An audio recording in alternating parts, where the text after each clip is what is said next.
Bright Easter, John Keats.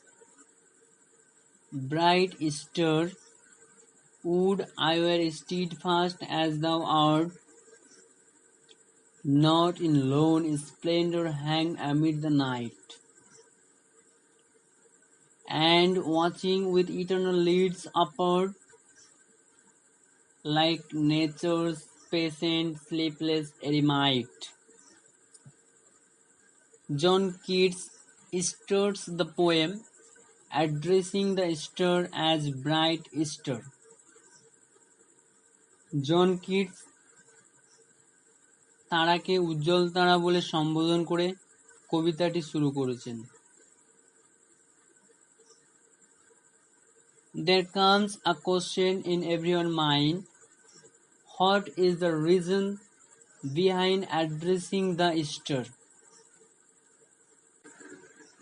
যে তারাকে উদ্দেশ্য করার কারণটা কি?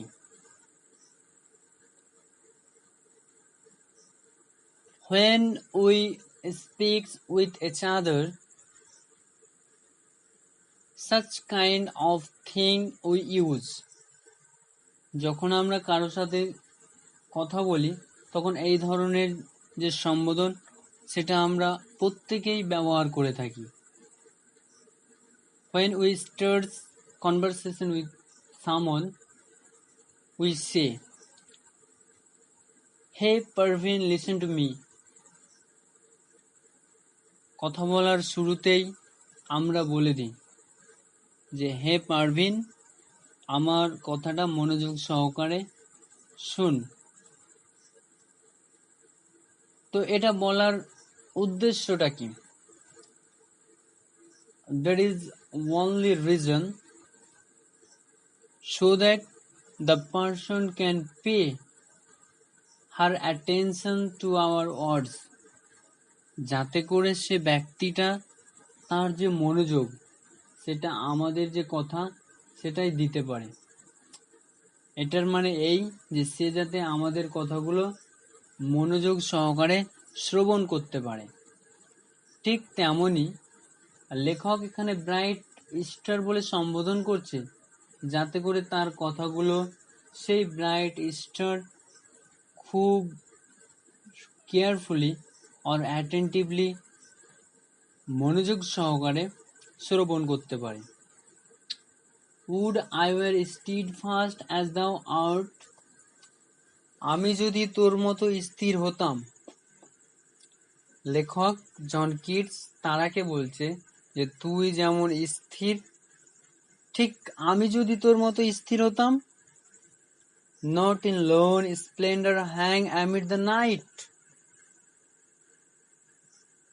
তাহলে আমি একাকী আর অন্ধকার রাত্রে থাকতাম না। লেখক উজ্জ্বল তারাকে বলছে যে আমি যদি তোর মতো স্থির হতাম, আমি একাকী শান্ত রাত্রে তোর মতো ঝুলে থাকতাম না। And watching with eternal lids apart, তুই যেমন ভাবে এক দৃষ্টিতে চোখের পলক না ফেলে তাকিয়ে থাকিস, it is impossible for me, লেখক বলছেন যে এটা আমার দ্বারা অসম্ভব এক দৃষ্টিতে তোর মতো তাকিয়ে থাকাটা। Like nature's patient sleepless eremite, ঠিক যেমন ভাবে একজন সন্ন্যাসী বনে ঘুমহীন ভাবে থাকে। এখানে লেখক একটা ব্রাইট স্টারের সাথে একজন সন্ন্যাসীর কম্পেয়ার করেছেন, তুলনা করেছেন। এই চারটা লাইনের মানে এরকমই দাঁড়ায়, আমি যদি তোর মতো স্থির হতাম, মানে লেখক তার আগে বলছে যে আমি যদি তোর মতো স্থির হতাম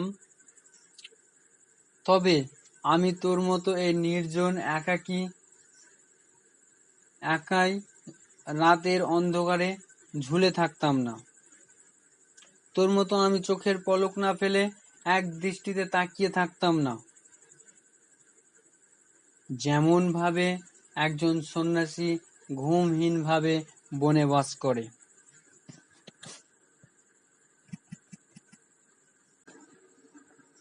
Second stanza. The moving waters at their priest-like task of pure ablution round earth's human source, or gazing on the new soft fallen marks of snow upon the mountains and the moors. The moving waters is compared to the waves of the sea. Moving water বলতে John Keats সমুদ্রের যে ঢেউ সেটাকে বুঝিয়েছে। At their priest like task, priest like task মানে হচ্ছে সন্ন্যাসীর কাজের মতো। এখানে লেখক বলছেন যে সমুদ্রের জল সন্ন্যাসীর যেমন কাজ ঠিক তেমনই কাজ করে। সন্ন্যাসীর কাজ কি? যে মানুষকে পাপ কাজ থেকে দূরে সরিয়ে রাখা, মানে পবিত্র কাজের দিকে আহ্বান জানানো। ঠিক তেমনই একটা সমুদ্রের জলেরও কাজ হচ্ছে যে জলকে পরিষ্কার করা, পিউরিফাই করা। তাহলে একটা সন্ন্যাসী আর এদিকে সমুদ্রের জলের কাজ একই। কি? যে ওখানে জলকে পিউরিফাই করে, আর এখানে সন্ন্যাসী মানুষকে পিউরিফাই করে। Of pure ablutions round hours human source, পৃথিবীর চারপাশে মানুষের যে পাপ কাজ, যে ইমপিউরিটিজ, সেটা থেকে একজন প্রিস্ট কি করে? তাকে দূরে সরিয়ে রাখার চেষ্টা করে। ঠিক তেমনই দ্য মুভিং ওয়াটার, সেই জলকে পিউরিফাই করার চেষ্টা করে, ঠিক একটা সন্ন্যাসীর মতো। Or gazing on the new soft fallen mask, এবং কি করিস? তুই তাকিয়ে থাকিস এক দৃষ্টিতে সদ্য পড়া যে বরফ।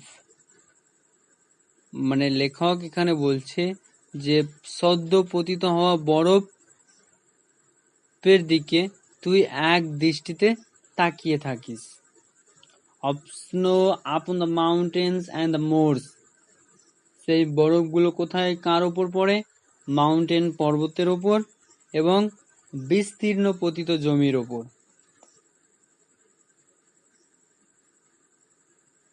তাহলে চারটা লাইনের মানে এই দাঁড়াচ্ছে, যেমন ভাবে সমুদ্রের জল, মানে সমুদ্রের ঢেউ সমুদ্রের জলকে পিউরিফাই করে, ঠিক তেমনি একটা সন্ন্যাসী মানুষ যে পাপ কাজ সেখান থেকে দূরে রাখে।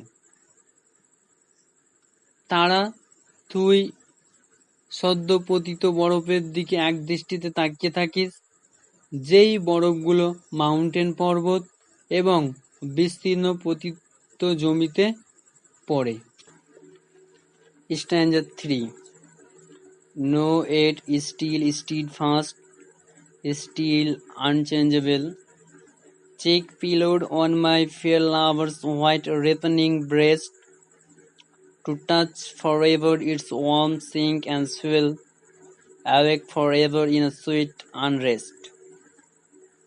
No yet still steadfast, এখনো স্থির নয়, it still unchangeable, পরিবর্তনও হতে চায় না।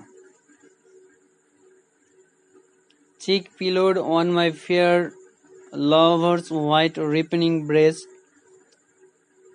আমার প্রেমিকার নরম কোলে মাথা রেখে। To touch forever its warm sink and swell, awake forever in a sweet unrest. The poet seeks to feel the movement of the ladylove's breast. এই দু লাইনে লেখক তার প্রেমিকার কোলে বা বুকে মাথা রেখে তার হৃদয়ের যে আলোড়ন সেটা অবিরামভাবে চিরতরের জন্য বা অবিরামভাবে এখানে নন স্টপ ওয়েতে অনুভব করতে চায়। তাহলে এর চারটা লাইনের মানে দাঁড়াচ্ছে, The poet desires to lie on the maturing breast of his ladylove as steadily as the bright star in the sky. যেমন ভাবে উজ্জ্বল তারা আকাশের বুকে রয়েছে ঠিক তেমন ভাবেই লেখক বলছেন যে সে এখনো স্থির নয়, এখনো পরিবর্তনশীল নয়। সে তার প্রেমিকার, তার বিলাভের ম্যাচিউরিং যে কোল, প্রাপ্ত যে কোল, সেখানে করে মাথা রেখে সে ঘুমোতে চায় এবং সে সেখানে মাথা রাখার পরে তার প্রেমিকার যে বুকের বা হার্টের যে আলোড়ন, সেটাকে সে ফিল করতে চায়। Last স্ট্যাঞ্জা। To hear, to feel her tender taken breath, and so live ever, or else soon to death. তার নম্র শ্বাস প্রশ্বাস, সে চায় চিরকাল বাঁচতে, তাছাড়া মৃত্যুর ঘুমে ঘুমিয়ে যেতে। At the end of the poem, the poet desires to feel his beloved's tender taken breath. কবিতার শেষে জন কিটস তার প্রেমিকার যে পবিত্র বা নম্র শ্বাস প্রশ্বাস, সেটা অনুভব করতে চায় এবং সে এইভাবেই বেঁচে থাকতে চায়। আর তার থেকে বা তাছাড়া অন্য কিছু সে ধীরে ধীরে বা বিমুগ্ধ হয়ে বা সে মৃত্যুর দিকে ঢলে যেতে চায়। তাহলে দু লাইনের মানে এরকমই দাঁড়াচ্ছে যে সে চিরতরের জন্য তার প্রেমিকার নম্র শ্বাস প্রশ্বাস অনুভব করতে চায় এবং সে এভাবেই সে তার যে জীবন সেটা কাটিয়ে দিতে চায়, অতিবাহিত করতে চান এবং এইভাবে ধীরের দিকে তার জীবনকে ঢলে দিতে চায়।